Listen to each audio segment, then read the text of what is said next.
आजचा रंग आहे भगवा। आता भगवा रंग हा शौर्याचं प्रतीक आहे। भगवा रंग हा समृद्धतेचं प्रतीक आहे। अगदी अनादी कालापासून हिंदू धर्माचं सर्वात मोठं प्रतीक कुठलं असेल तर तो आहे भगवा रंग। भगव्या रंगाबद्दल जेवढं सांगू तेवढं कमी।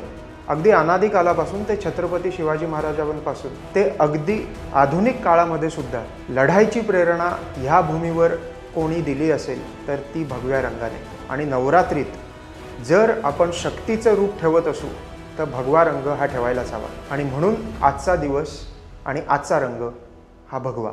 जर भगवा हा शौर्याचं प्रतीक असेल, जर भगवा हा समृद्धतेचं आणि अनेक लोकांना प्रेरणा देण्याचं प्रतीक असेल, तर मग दुर्गेश्वर रायगड किल्ल्यावरची जी शिरकाई देवी आहे तीच भगव्या रंगाचं सर्वात मोठं प्रतीक असू शकते। अनेक लोकांना, अनेक मराठ्यांना, अनेक शौर्यवान लोकांना जिने कायम प्रेरणा दिली ती शिरकाई देवी म्हणजे भगव्या रंगाशी संलग्न असलेली शक्ती। जरी अगदी तिकडे जाता आलं नाही तरी घरी बसून तिला एकदा नमन करा।